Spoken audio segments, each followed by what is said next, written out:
Welcome to SI Counseling Podcast, where we help our students grow into men and women committed to faith and justice, leadership and service, academic excellence, and compassion. Here, we help students find information to help and improve themselves throughout high school and into college. You can follow us on social media at SI Counseling on Twitter. Dino Koff is a director of financial aid at Darthmouth College. Darthmouth College is an Ivy League research university in New Hampshire. Dino has worked in financial aid for over 16 years in financial aid and student affairs with both the undergraduate and even graduate students in the School of Medicine and Law School. Dino has been committed to making sure students gain access to higher education and is committed to addressing the needs of students so they can become lifetime learners and responsible leaders to make a strong impact in our society today. Welcome to the show, Dino. Thank you. Yeah. It's exciting to be here. Now, I know we're going to talk a lot about financial aid, and sometimes when people hear about numbers, they get a little bit like, oh my God, to talk about numbers and money. But what got you interested in doing financial aid? Because that is a lot of work. There's a lot of heartache and there's a lot of joy. But what got you into it? I think the end result of making sure that everybody has access is the key, because financial aid can be really confusing and complicated, and the whole goal is to demystify the process, get the information out there, and by doing that, the end result hopefully is that someone who has an offer of admission can be excited about it because there is a pathway to help pay, and that's what got me into it. Was the end result is it's creating access, and that's really important. Yeah, and you can always see that joy of that kid who graduated, and then that return on investment is just, it's so huge, right? And some kids have to work a little bit harder than others, but when a school gives that support, one of our colleagues here said that you need to make sure your financial aid officer is your best friend in college, right? So, and I think that's great advice they have. Now, sometimes there are some variety of families who have different notions. So, for example, the family that's low income, they won't give me enough money. Or there's some that are middle income. Oh, the middle income, they never give us enough money. Or the people that do have some more resources will say they keep on wanting more money every year. What's some responses you have for those different types of families? Well, I think just your question is the answer. Everybody's situation is different. Yeah. And so it isn't one size fits all. And that's why a family saying, we can't afford this, that might be in their mind absolutely correct. But another family hearing this, they still need to go through the process. And I say that because everybody's situation is different.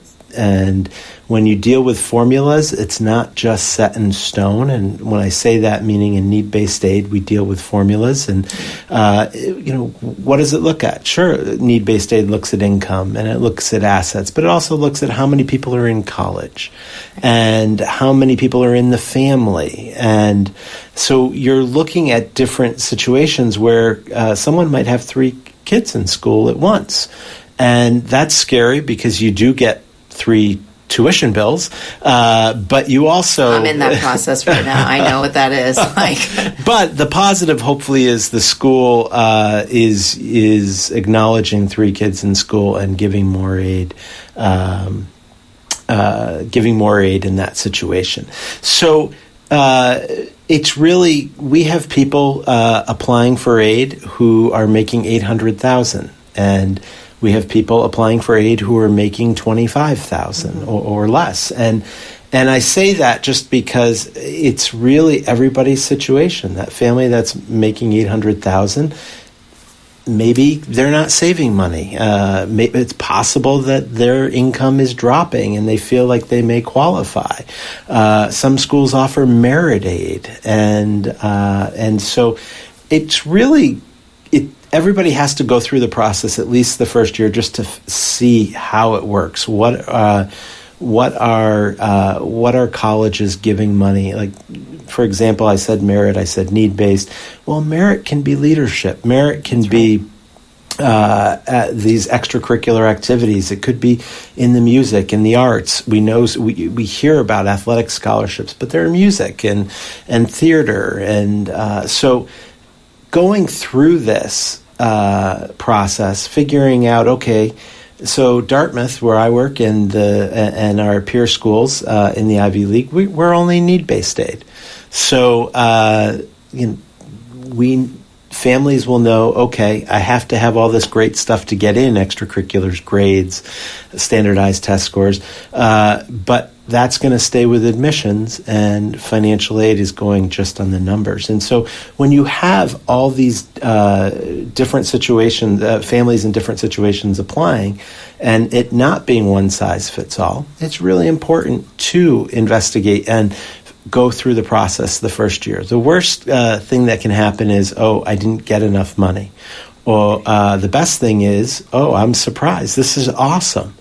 And we can do this. Yeah, and for someone who's been doing this really long, too, that happens every April, right? Over and over again. And I always tell families, even though maybe they're going to a high school, they've never applied for financial aid, this is your insurance. You don't get car insurance expecting an accident. You do it just in case. Now, your institution, along with several others, have done join a partnership with My Tuition, a website where it helps families who find this out with possible package deals ahead of time, whether it be for my first kid or how's the difference of financial aid for my second kid. Now there'll be 2 going to college. Can you tell our families what My Tuition and how they can find out more information about that? So My Intuition was created by a professor at Wellesley College, and it has been an incredible resource for families. And I say that, I think there's now up to almost 60 colleges that are on it. And I think it's an incredible resource because it literally takes 3 minutes and 27 seconds to fill out. He's not joking. He tested it.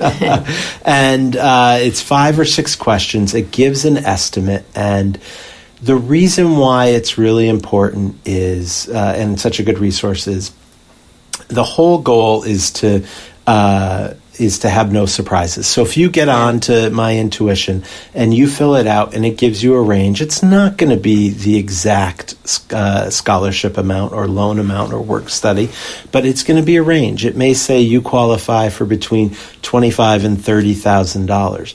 But it's enough of a picture to say, whoa, okay, this isn't going to be $70,000 possibly. And so it allows you then to go to the net price calculator, which is going to take you a little bit longer to fill out. It's a little clunkier, but it filled out correctly. It's accurate, and it will narrow it down.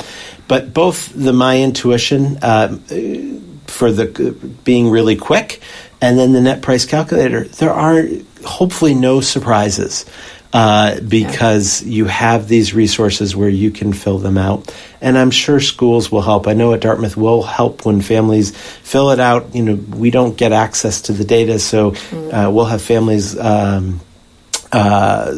email their results in so that we can walk them through it to make sure they filled it out correctly. And I think that's a great thing that a lot of families need to know. So whether I'm that parent, that guardian, or that student, I can always contact the financial aid office even before they apply.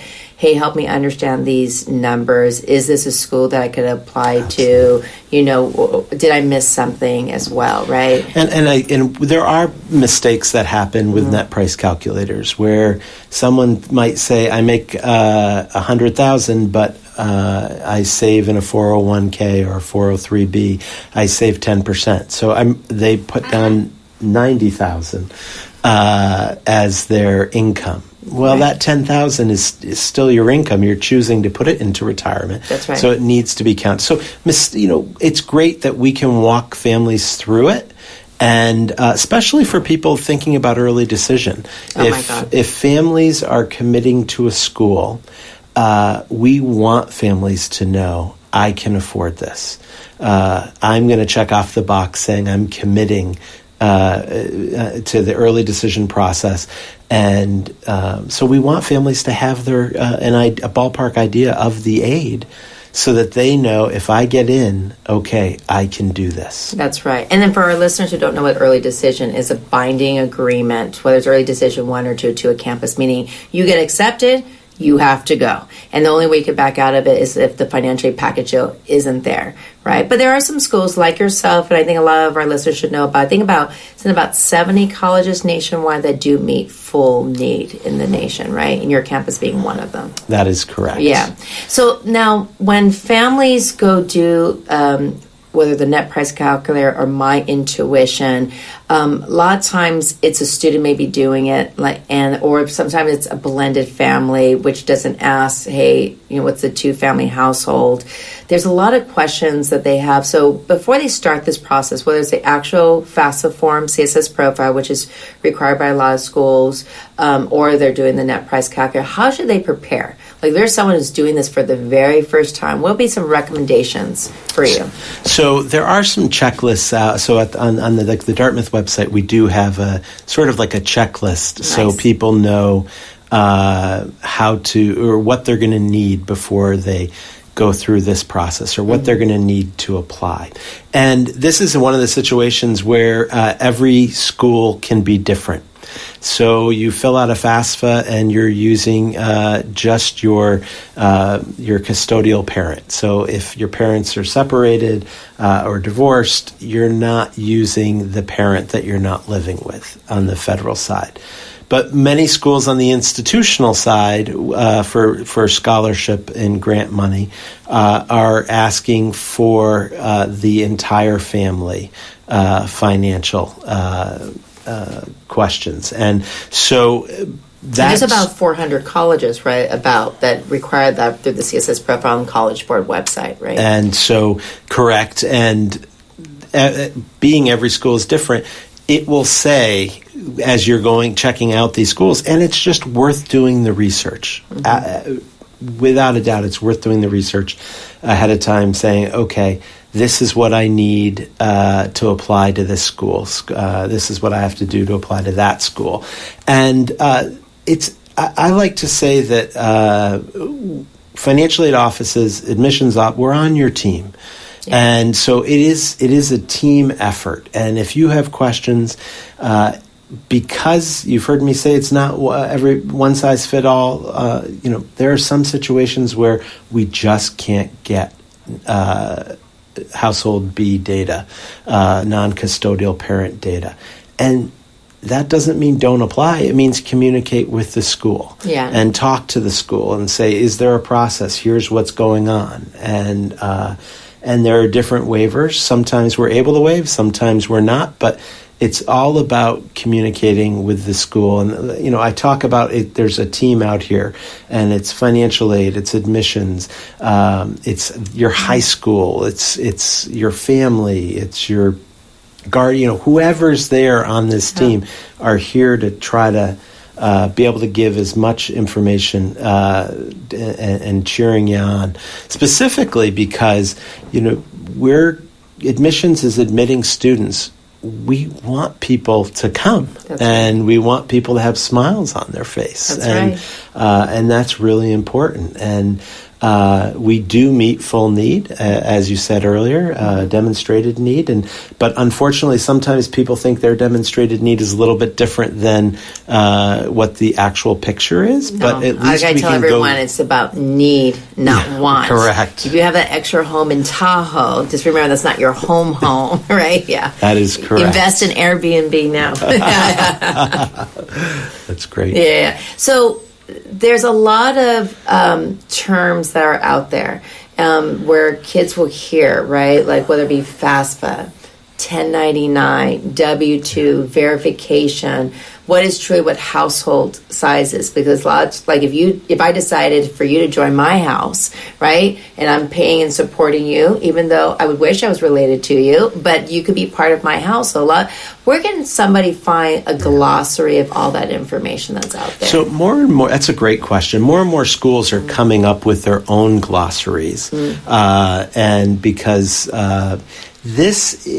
what makes this so tough sometimes is, and when I say it can be and feel complicated, is because when we talk about money, stress happens sometimes, and we just changed the tax forms in our government just changed our tax forms, and so you